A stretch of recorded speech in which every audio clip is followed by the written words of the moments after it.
Good morning, everybody. Here we are in DC, IAD, actually going to Brussels. We'll give you a flight review. We'll let you know how everything turns out. See ya.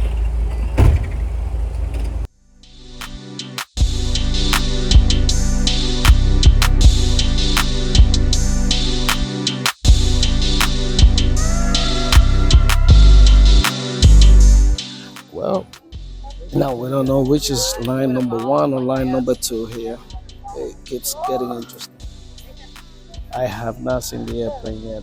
I think we're probably getting on a people mover to go to the other side to get on the airplane. We'll keep you posted. And ladies and gentlemen, welcome to an impossible flight. A flight that almost did not happen thanks to the inefficiency of the Washington IAD airport agents representing Brussels Airlines, which I will explain in detail towards the end after this review.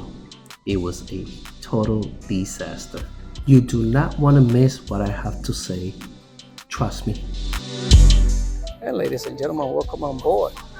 Getting comfortable. I'm going to give you a review of Brussels Airlines Flight 516. It is an A330-300 MCR. Let me show you the seats.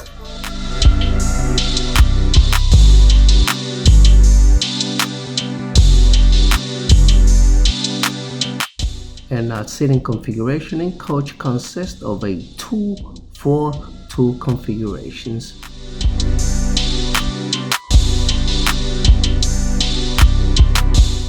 There are some electrical outlets to plug in your personal devices and a very responsive IFE right on the headrest of your seat.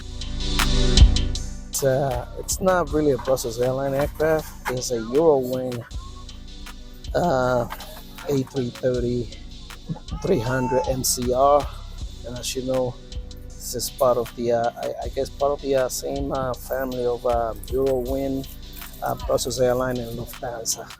Just wait until the boarding process is completed, and wait until they close the main cabin door. Doing a pushback.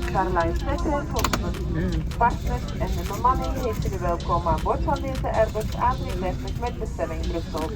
Hierbij zonder verwelkomen wij onze maaltijdleden. We have to take our seats because we're already moving. Oh, we're already moving, so we have to take. Dear guests, your hand luggage and laptops must be stowed correctly now. Remember to leave them on board in case of emergency evacuation. Put your I would want somebody to explain to so we can have this boarding announcement. Aircraft is pushing back from the gate while a whole bunch of passengers walking the aisle looking for those seats. How this is possible? So this is a 6 p.m. departure. I just want to show you folks.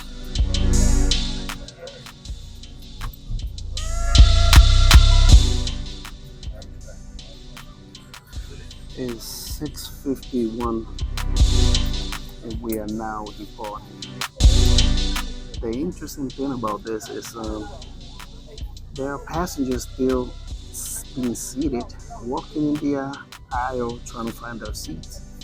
And they started doing a pushback. I mean, how is that possible? Like I said, this has been a total chaos. But to keep it all honest, the in-flight crew, they have been very nice, very polite, very helpful. But it's just the whole process is chaotic, unfortunately. It keeps getting interesting by the minute. So now apparently we are on a ground stop here in IAD. There's nothing taking off or landing. So we are just sitting down on the runway, waiting, I guess, for the ground stop to be lifted. And usually after ground stop, they go into a GDP, which is a ground delay program. Okay, guys, so that we're clear. In my belief, my own personal belief, the only reason why we are stuck in this ground stop is basically because of the boarding process. we're supposed to be out of here at 6 p.m. and the boarding process was not completed until 6:50 p.m. So that's just about an hour. Have we departed the gate or the remote spot at 6 p.m., we will have probably been in the air before we got caught up into this ground stop. And you can tell, by looking outside, you can tell there's weather coming in. So apparently right now, we are out of the ground stop. We are in the queue, but don't have a sequence number for takeoff.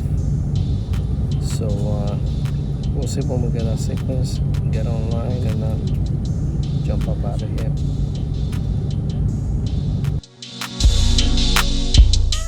After almost 5 hours of a delay and refueling and all that good stuff, we finally took off at approximately 21:30 local IAD time. So this is my meal. I have bread, water, fruit, and some vegetable meals. Airlines has apple juice. This is the kids' meal with the mashed potato. I got chicken nuggets, a cookie, bread, and butter. So yeah, we are ready to enjoy our meal.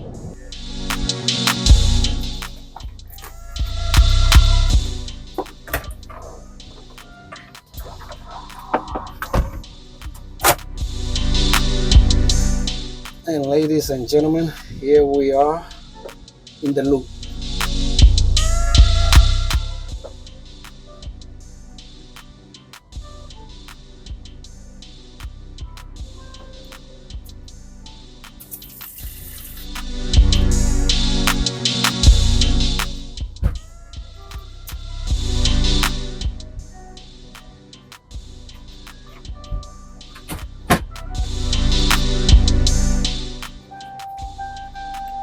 So this is a very decent size of baby changing table.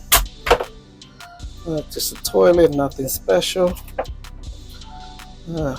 Wash hands.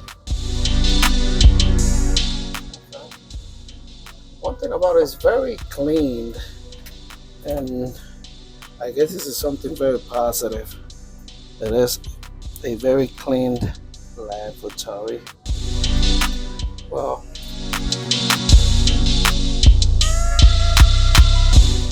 Josh Cahill, get a load of this bathroom or loop.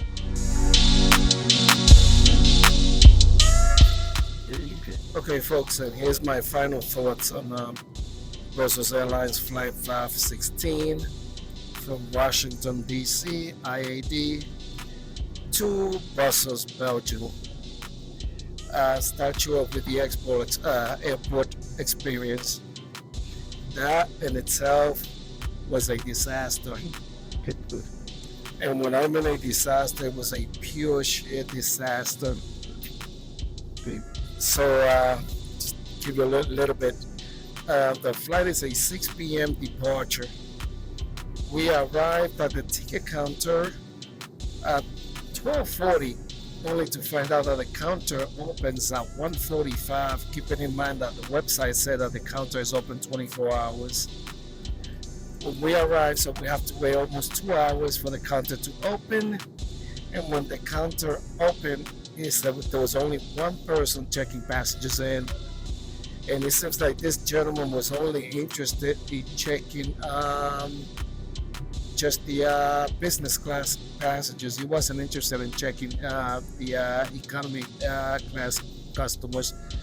But eventually we got to the front of the line, probably almost 3 hours later, keeping in mind that we were the first two passengers. It was a lady who was traveling in coach, then us, the first passengers at the counter.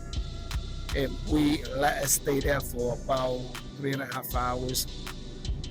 When we were finally called in, supposedly they found some issue with my wife's ticket. I guess the leg from Brussels to Istanbul So it was a whole mess. We have to call United Airlines to see if they can fix it. United Airlines was telling us that there was nothing wrong with the way the ticket was issued.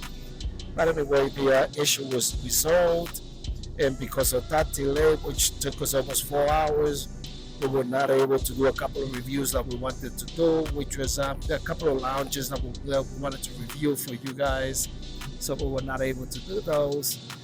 And once we go down to the security checkpoint, and there was another issue there with my backpack. So I have my drone, I have all my recording equipment and all that. But we were able to go through that. So by the time that was all done and over, we only have about an hour and a half to board our flight. So we were running to the gate, and that's when more of the disaster started. So they start calling passengers to board the flight. I'm looking around, I don't see an aircraft anywhere, gate number B81, only to find out that we was getting on a bus. So it wasn't really a bus, it was a people mover, is what they call it. And that took forever. They have to do at least 5 trips to get everybody to the remote area where the aircraft was parked. And that created a whole delay. So instead of departing at 6 o'clock like they claimed we were supposed to, we ended up closing the main cabin around 6:50, only to get stuck on a ground delay program, and then later on, they need to come back to another remote spot for additional fuel because the aircraft had no fuel. And so that was a total disaster. Has it not been because of the people mover situation, which they only gave an hour to board. In my opinion, that is impossible to board 300 people on 5 different people movers, one at a time in an hour. It's just not feasible to do that. So they kind of messed up with the airport experience with that. But once we boarded the aircraft, the good thing is that the in-flight crew, boy, I can't say enough about them. They were really, really welcoming. They seemed to care about every customer that was on board. Every customer that was on board. We finally took off. I had to order a special meal, which was delivered, thanks God. No issue with the meal. However, we did have issues with our seats. And one thing that I like to mention is when we got to the counter, we found out that there was an equipment swap, and it was no longer a Brussels Airlines aircraft. It was a Eurowing aircraft. And to be honest, I think Brussels Airlines dropped the ball on that one, and I think they should have informed customers of that aircraft swap or aircraft change in a timely manner, and not when we were getting to the counter. And because of that, we have reserved some economy plus, I guess you could call them economy plus seats, which we did not get, and now we have yet to try to get a refund for that. But like I said, the cabin service, I can't say enough about the flight attendant. They were very welcoming. I approached two of them with a question about my connection and all that. They were eager to help me. And thanks God, finally around almost 9:30 p.m., we were able to take off. And here we are. But like I said, if you guys are traveling with miles or just a regular ticket, make sure you do play your part, do your part in making sure everything is thorough. These tickets were purchased back in January, and we checked several times and everything was okay until we arrived at the ticket counter. Once we arrived at the ticket counter, it was a sheer disaster. It was just a disaster from that point on.